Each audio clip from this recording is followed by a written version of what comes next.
Se você já cria ou quer criar produtos autênticos e inspiradores no seu negócio, esse vídeo é para você.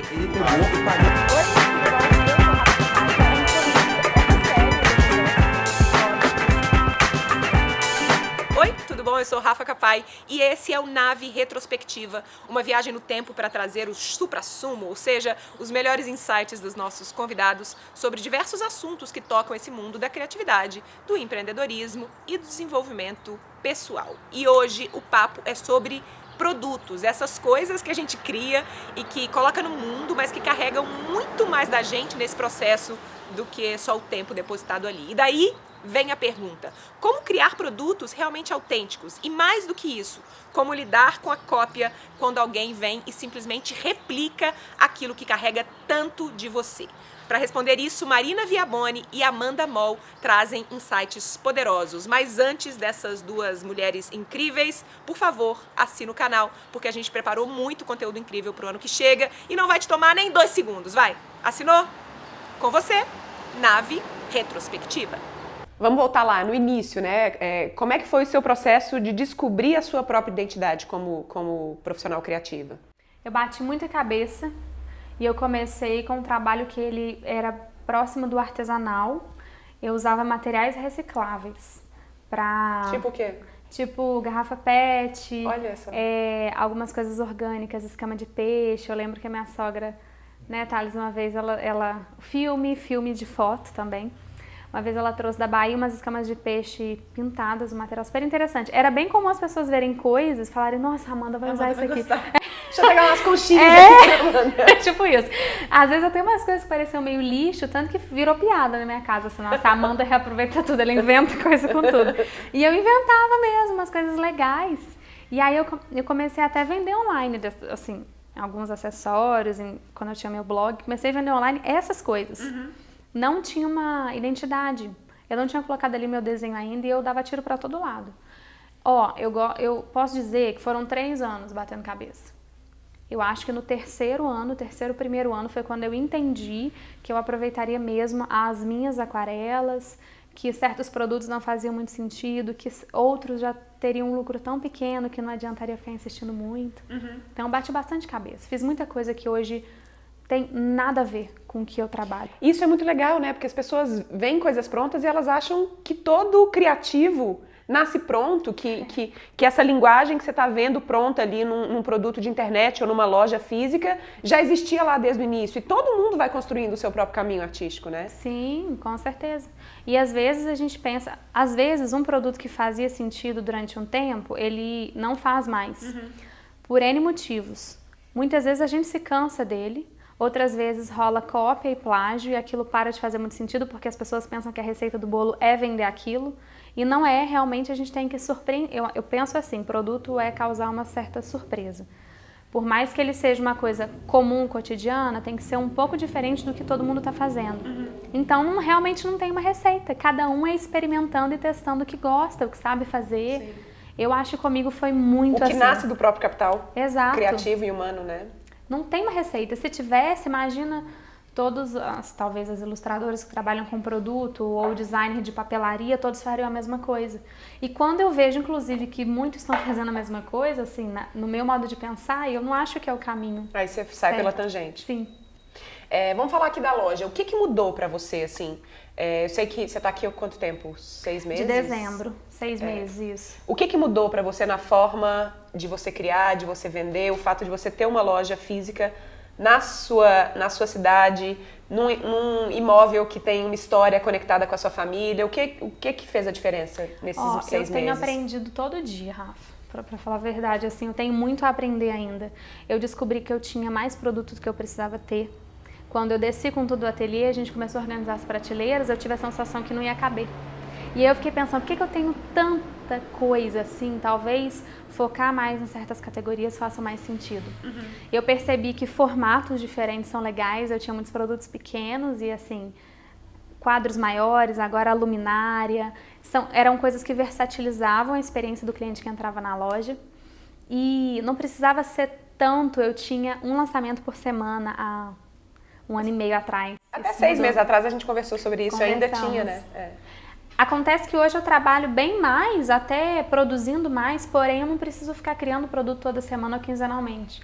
É um bom lançamento que seja destrinchado de uma forma legal e que seja relevante, que chegue nas pessoas que eu preciso que chegue. Em uma semana não dá para destrinchar um produto.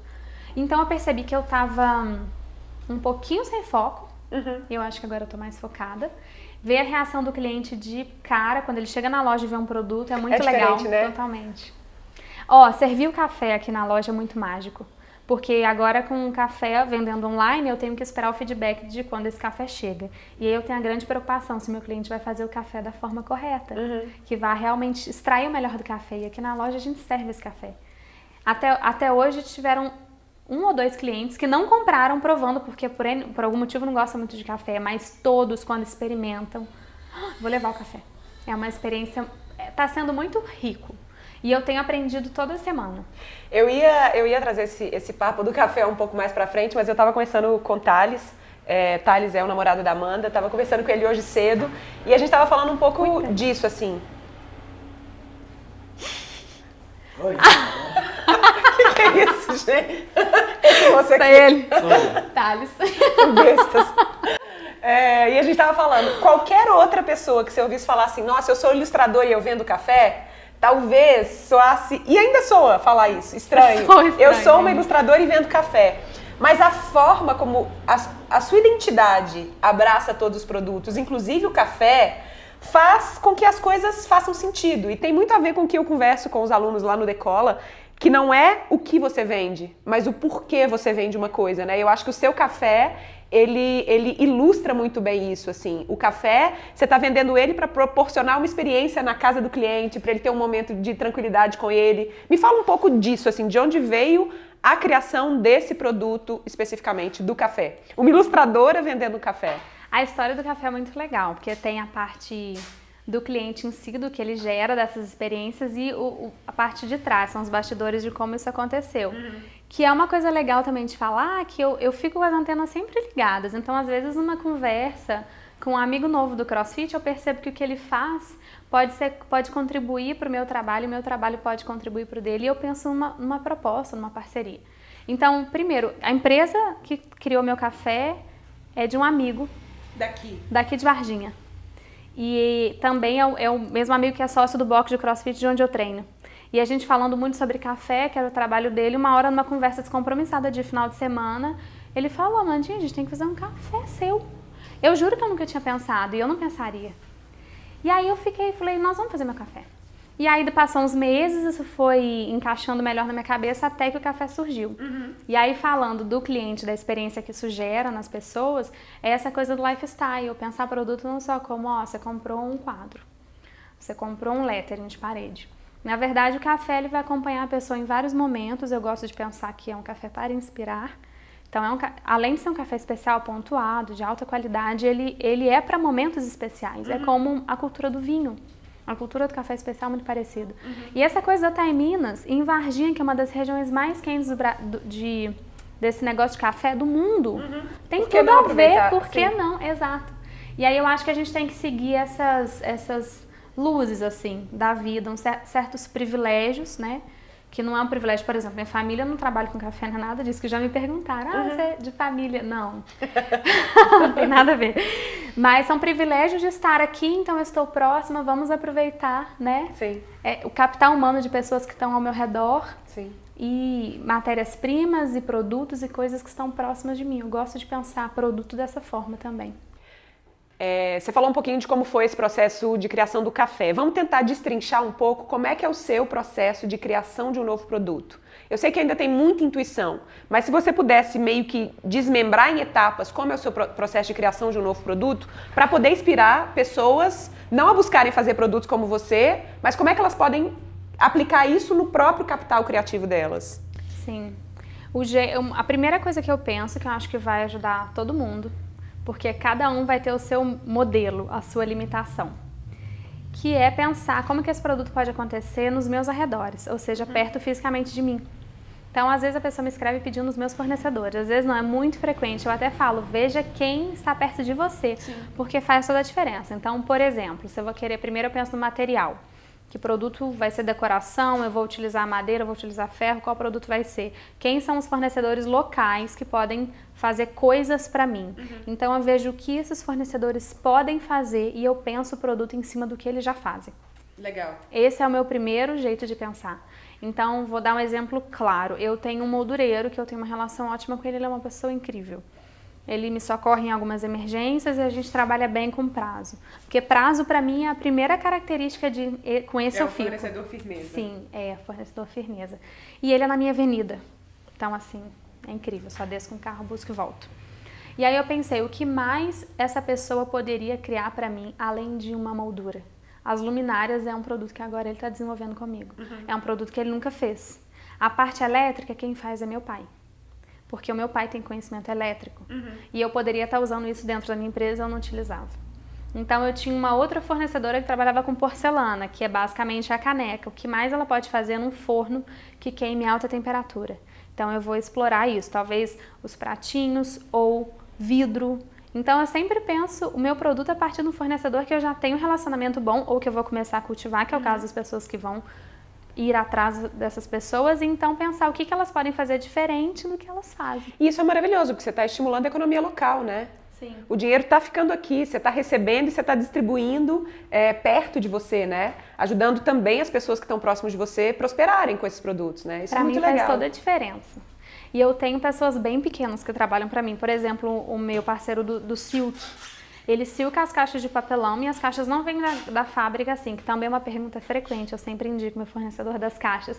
Mas quem faz a pintura para mim é uma outra pessoa que tem uma agilidade muito rápida, que traz da minha casa e que tem um preço legal. E ele também faz outras coisas, ele já fez silk em papel, em tecido, então eu já consegui explorar outras capacidades, né, de trabalho dele para outras superfícies. E eu gosto de manter essas pessoas próximas. Eu tenho fornecedor hoje que é grande, que não precisa de mim, e eu tenho fornecedor hoje que eu sei que o meu pedido faz diferença no orçamento dele, e isso para mim é muito importante. E eu quero estar sempre com essas pessoas, incentivando essas pessoas. E como é que é o desenvolvimento de produtos com essas pessoas? Elas são abertas para ouvir o que você está sugerindo? Ou elas precisam de um desenvolvimento melhor de produtos? Como é que vocês chegam junto num processo de cocriação, como, por exemplo, as luminárias? Então, normalmente a pessoa se assusta com a minha ideia inicial. Ela fala, fica assim, querendo entender, mas um pouco receosa. Isso com os produtos, eu senti isso com os móveis da loja também, que eu desenhei e o serralheiro ficou me achando meio maluca no início, não botou fé. Mas acontece de princípio não entender muito. E depois que faz o primeiro, que faz o protótipo, já acha lindo, quer botar em evidência para os clientes verem. Aí rola muito isso, que os clientes que vão nas empresas das pessoas começam a perguntar. Vem pra cá depois comprar. Ou então pergunta, pede pra fazer. Ah, entendi. Que é uma característica que também é interessante de abordar, que eu tenho sempre que fazer um contrato... De exclusividade. Que não é no papel, eu conto com a confiança, com a palavra. Eu nunca fiz nada no papel e eu sempre passo a palavra das pessoas. Porque hoje eu tenho vários produtos que os meus fornecedores têm os meus arquivos, têm conhecimento de todas as etapas, eles poderiam fazer por fora para quem eles quisessem. E eles já foram procurados na cidade ou fora da cidade, acontece. As pessoas acabam chegando e até hoje eu não tive decepção, assim, posso contar com eles. Que legal. E aí, a partir dessa fase, você faz alguns testes de produtos, vocês vão indo e voltando, até que você coloca para vender na loja, é assim? Sim, aí sempre de primeiro faltam coisas, né? A gente tem que ajustar. Vou dar o exemplo da luminária, que foi o produto mais recente. A primeira eu fiz pra mim.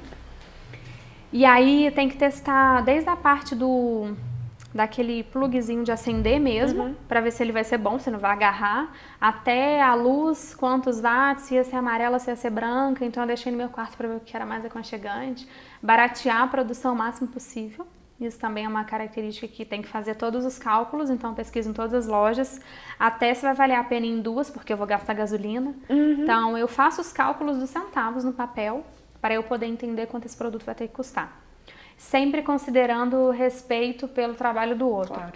Mas se não for mão de obra humana, se for industrializado, às vezes um tipo de material o valor. diferente que não vai fazer impacto, por exemplo, na qualidade do produto. Aí eu negocio o valor centavos, que isso é uma coisa importante, que faz diferença no final. Quando um produto engrena, a gente tem que baratear o máximo possível, sem perder a qualidade. Então eu faço um primeiro teste, fico para mim, Deu certo, eu faço uma pequena quantidade, que esse isso é o que eu pulo queria do te gato. perguntar. Eu percebo que você testa muito também. E aí, claro, usando as mídias sociais, mostrando o seu próprio uso. No café foi um pouco assim, né? Foi. Putz, tá chegando, pessoal, olha, tá aqui. Você usa isso para testar a temperatura da sua audiência para aquele produto? Muito. Criaram uma palavrinha. Criaram não, já devia existir. Eu que não devia saber. Spoiler, né? Mas eu sempre falo, utilizando. Porque eu sou meio velha, eu demoro pra entender essas modernidades. O spoiler pra mim é uma coisa moderna.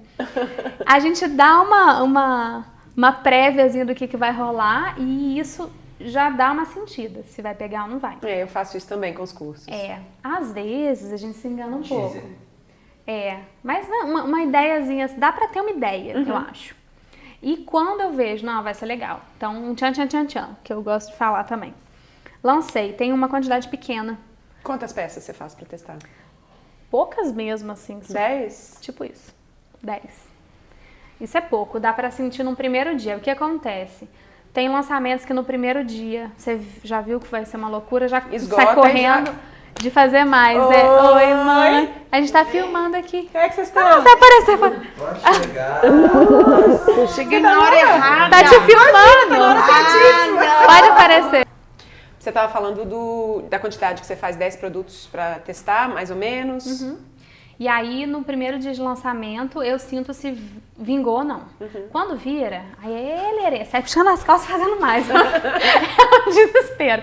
Na luminária eu tô nesse desespero. Só que um desespero já super feliz, porque você viu que deu certo. É diferente você tá criando uma coisa rápida, fazendo estoque, contando com a incerteza de se vai vender ou não. Isso é uma dica legal para as pessoas, e as pessoas também me perguntam se os estoques são enormes. Papelaria, mas os estoques são enormes. Porque barateia bastante, né? Muito. Faz diferença no custo. Então, eu não posso fazer 50, tenho que fazer 200, 500 mil. Não tem chance de fazer menos. Mas outros produtos, estoque menor e com fornecedor, eu sempre negocio pedidos pequenos. Então, todos os meus fornecedores, com exceção da gráfica, né, que é uma questão lógica de máquinas enormes, todos são mega flexíveis comigo. Café eu vou pedindo conforme acaba, as porcelanas, os letterings, as luminárias, é bem acessível mesmo, bem flexível. Legal. E aí, a minha pergunta é, de 10, quantos flop, quantos... Você já tem um pouco essa medida, assim, de 10 lançamentos, quantos que você acerta a mão? Eu acho que eu acerto 80%, Tá mais ou menos.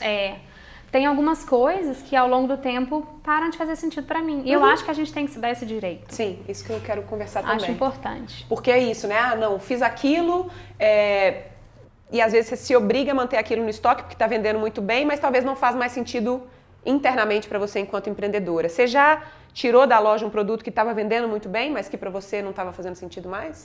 Sim, eu já tirei serviço que vendia bem e que pra mim não encaixava mais na minha rotina, que era ilustração de tatuagem, que sempre vendeu super bem, mas já não dava, não cabia mais na minha rotina. Alguns produtos eu já tirei, eu não vou lembrar de um específico que super vendia e um motivo assim pra eu já te falar, mas eu posso te dar um spoiler, que tem produtos que eu já tô cogitando tirar por motivos pessoais, assim parou de fazer sentido. Acontece, a gente tem que se permitir isso, senão a gente fica muito refém do que a gente um dia criou. E quando vê, a gente tá com uma empresa que não é mais o que a gente quer não tem a sua cara apresentar. mais. E eu lembro da gente falando disso quando a gente fez aquela viagem juntas pra Londres, né? De como é que esse processo de sair daqui, de Varginha, e ir explorar outras coisas, e ir ver o que outros produtores criativos estão criando em outras cidades, como é que isso pode ser legal para um criativo, né? Não só de Varginha. Não, e sair do seu lugar, né? E não tô falando nem ir só pra fora. Sim, né? lugar. Você vai constantemente, sei lá, pra Trancoso, Qualquer lugar. Paratilha, Bela. Serra me inspira super. Como é que funciona pra você esse processo de sair, se retirar do seu espaço, do seu ambiente normal, padrão, e buscar referências? Como é que você recorda as coisas que você vai vendo nas suas viagens? Ou também você deixa decantar e em algum momento essas coisas afloram? Eu fico sempre com as antenas, né? Que assim, minhas antenas, tadinha, elas não abaixam nunca. Então, eu fico observando tudo que eu gosto, e uma sensação gostosa que eu tenho, que eu vou representar exatamente essa sua pergunta, é que eu acho incrível saber que eu tenho um lugar que quando eu voltar, eu vou poder aplicar as pequenas coisas que me inspiraram nesse caminho. Nem sempre como produto, mas eu sempre tenho ideia de produto em viagens. Às vezes eu vejo uma coisa e falo, Thalys, olha isso aqui. Gente, isso é incrível, isso lembra não sei o que. E aí dá um start. Mas muito pelo design dos lugares, pelo astral dos lugares, lojas com astral gostoso que servem uma bebida gelada cativante, uma outra que tem um detalhe na entrada, um cheiro, tudo eu observo. Tudo, a todo canto que eu vou.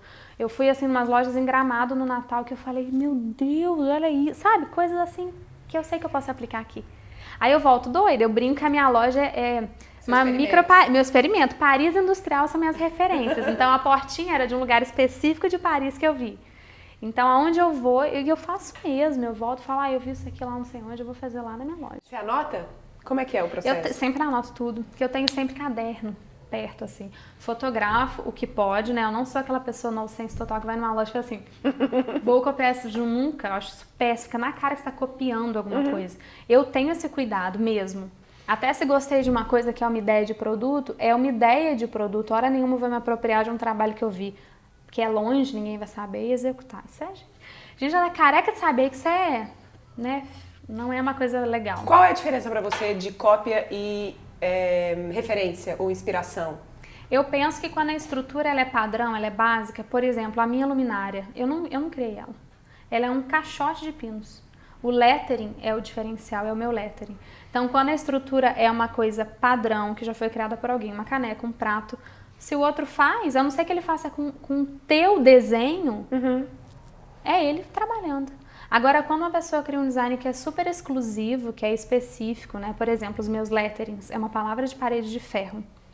Que até então, quando eu comecei a vender, ainda não era tão frequente no mercado, com o meu lettering específico. Se um dia eu vejo o meu hand lettering na parede de alguém que não seja meu, aí é o nível do plágio sem bom senso. Descarado. Aí não é legal. E como é que você lida com isso? Porque eu sei que acontece. Sim, especialmente com os letterings. E não só, né? Com várias coisas. A gente já o Thales pegou... tá falando que ele que lida com isso, que ele escreve uma mensagem. Ele que lida?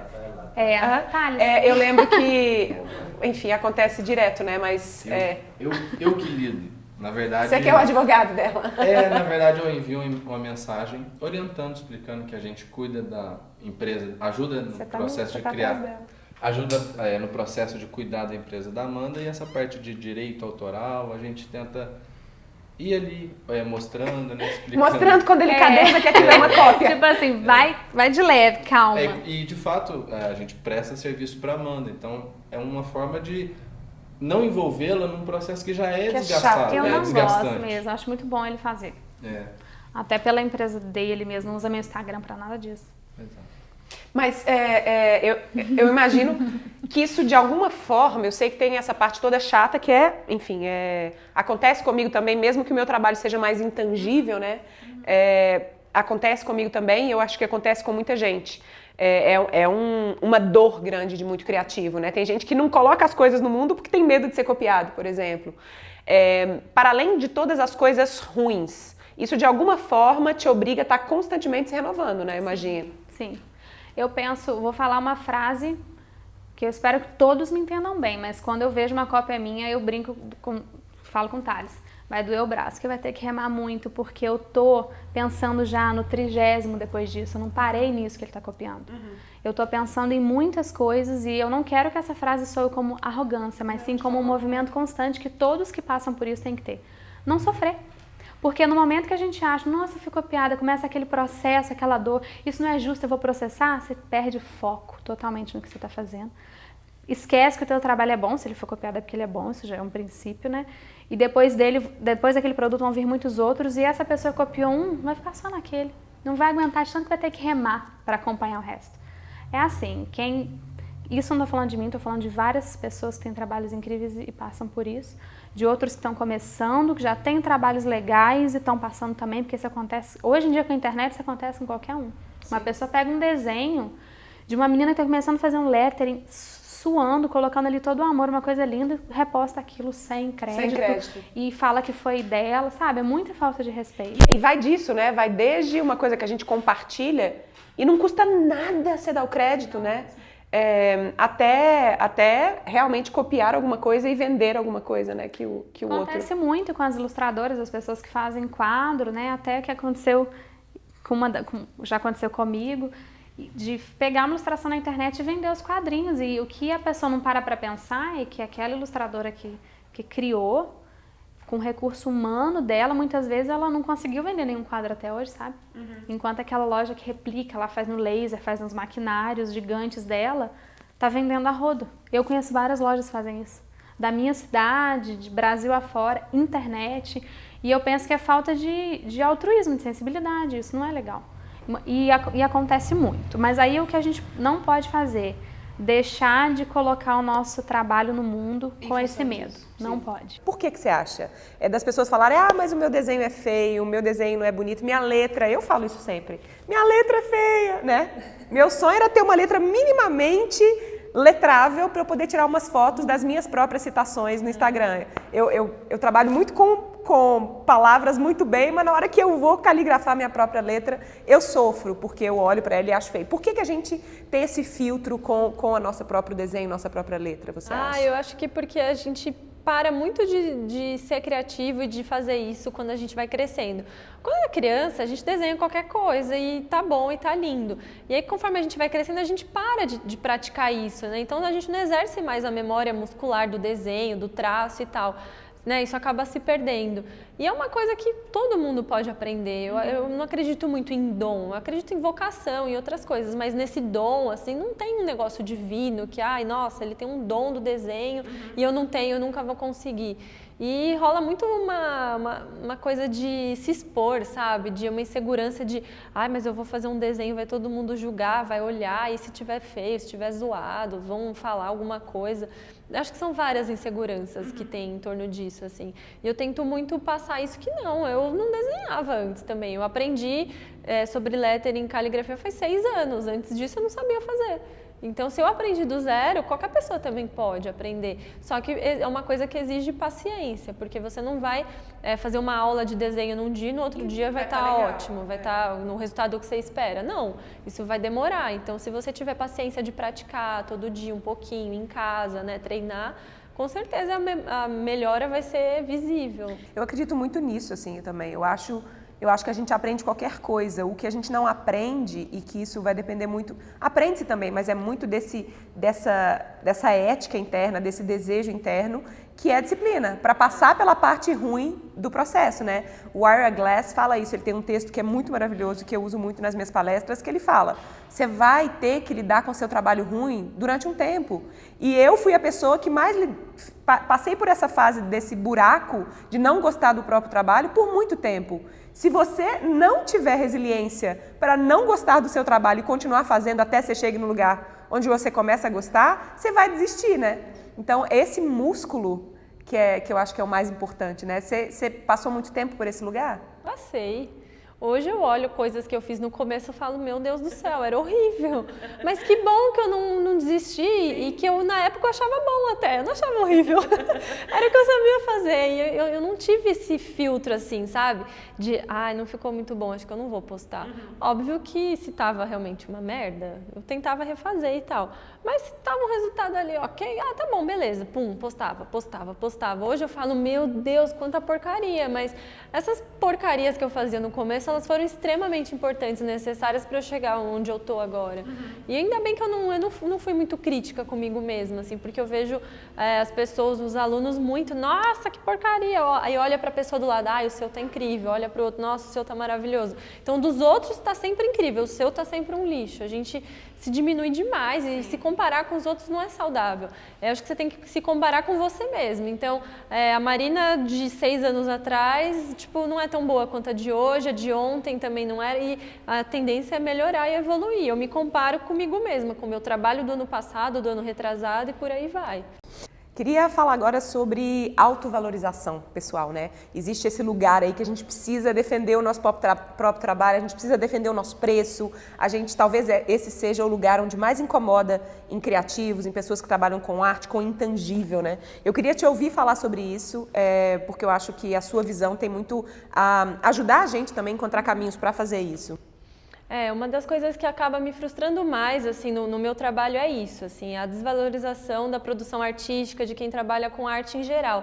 Na verdade, eu acho que a gente tende a desvalorizar o trabalho do outro em qualquer área, sabe? Você precisa contratar um pintor para pintar a sua casa, você precisa contratar, sei lá, uma doceira para fazer doces para uma festa, aí tudo, ai, nossa, que caro, ai, mas que caro, a gente reclama muito. Rapidinho. Faz aqui rapidinho. Ah, mas é só pintar 4 paredes, mas é só meia dúzia de...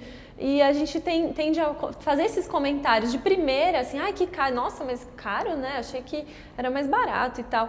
E a gente não para pensar no custo que aquela pessoa tem para fazer aquilo, sei lá, no treinamento que ela já fez para aprender a fazer aquilo que ela faz, sabe? Se aquilo é o nosso trabalho, a gente não tem como você fazer aquilo de graça, entendeu? Como é que a pessoa quer me pedir para eu fazer de graça a única coisa que eu sei fazer para ganhar dinheiro? Então, é uma coisa que me frustra muito, assim, eu vejo muito isso, né, como eu sou dessa área da produção criativa, da arte, né, a gente vende ideias, eu sinto um pouco mais isso, assim, o quanto é difícil você fazer o cliente valorizar uma coisa que é subjetiva, né? A gente vende ideias, então não é um produto às vezes exatamente físico, que tem um valor, que a pessoa é palpável, que ela pega aquilo e leva para casa e tal. Então, esse tipo de coisa é muito difícil e eu tento ensinar muito as pessoas isso no meu canal, os meus alunos e tal. Cara, não tenha medo de falar de preço, a gente fica com uma coisa assim, sabe? Às vezes você enche a boca para falar do seu trabalho, eu faço isso, eu faço aquilo, você fala com tanto orgulho, eu assim. Aí na hora que a pessoa fala, mas quanto custa? Depois eu te mando um WhatsApp, te falo. Aí a pessoa congela e fala, ai meu Deus, não, mas então, custa tanto. Aí fala tipo o preço baixinho. E, fala, sabe, custa tanto. Sim. Sabe, é X, pra mim funciona assim, é assado.